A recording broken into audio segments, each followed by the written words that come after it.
Hi నమస్తే వనకం అందరికీ స్వాగతం. ఈరోజు విడుదల చేసిన ప్రోమోలో పృథ్వీరాజ్ నాగమణి కంటను నామినేట్ చేశాడు. నీ సర్వైవల్ కోసం నువ్వు నైనిక దగ్గరికి వెళ్ళి నన్ను మీ టీంకి తీసుకోండి అని చెప్పావు. ఆ బిహేవియర్ నీకు చీఫ్కి వెన్నుపోటీ పొనవడం లాంటిదని చెప్పాడు. అది తనకి నచ్చలేదని ఆ కారణంతో నామినేట్ చేస్తున్నట్లు తెలిపాడు.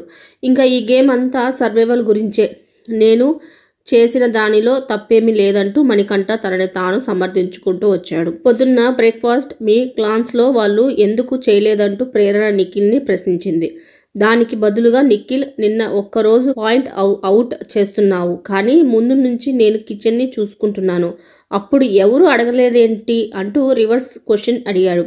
నైనిక మాట్లాడుతూ, మీ చీఫ్ అక్కడ ఉండగానే నేను అక్కడ గ్లాసెస్ తీసి వేరే చోట నేనే పెట్టా అంటూ నైనిక చెప్పగా, ఐఎమ్ నాట్ ఏ డిక్టేటర్ అంటూ నిఖిల్ సమాధానం ఇచ్చినట్లు ప్రోమోలో చూపించారు. డస్ట్బిన్ అంటే అంటూ ప్రేరణ తన ఆర్గ్యుమెంట్ ప్రారంభించింది. సీతను పాయింట్ అవుట్ చేస్తూ, డస్ట్బిన్ క్లీన్ ఉంది, లోపల చేయి పెట్టింది నేను, దానిని పెద్ద పాయింట్లా తీయాల్సిన అవసరం లేదంటూ ప్రేరణ అరుస్తూ చెప్పింది. క్లీన్గా ఉందని బాత్రూంలో తింటావా అంటే తింటానంటూ ఆన్సర్ ఇచ్చింది ప్రేరణ. దీనికి కౌంటర్గా సీత చాలా మెచ్యూర్డ్గా బిహేవ్ చేసింది. మీ టవల్ మొన్న ఆదిత్య అన్న వాడుకున్నారు, దానిని మీరు ఉతికి ఆరేసుకోవచ్చు కదా, మరి ఎందుకు ఆ ఇష్యూని అంత పెద్దది చేశారని రివర్స్లో అడిగింది.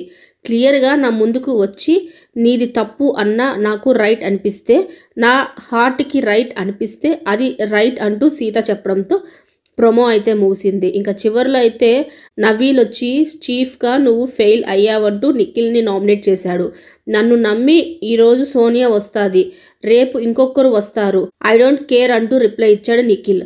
ప్రోమో ఎండ్లో పృథ్వీ నైనికపై పెయింట్ వేశాడు. ప్రేరణ వచ్చి సీత మీద పెయింట్ వేసింది. నెక్స్ట్ నిఖిల్ పై వచ్చేసరికి పృథ్వీ నాగమణి కంటపై పెయింట్ వేసి నామినేట్ చేశారు. చివరిలో సోనియా రౌద్రంగా డ్యాన్స్ అయితే వేస్తూ కనిపించింది. 100 రోజులు అంటూ ఒక్కరోజు జరిగిన నామినేషన్స్ని 2 రోజులు చూపిస్తున్నారని, ముందుగానే అయిపోయిన ఎపిసోడ్స్ని చాలా లేటుగా చూపిస్తున్నారంటూ కామెంట్లు చేస్తున్నారు.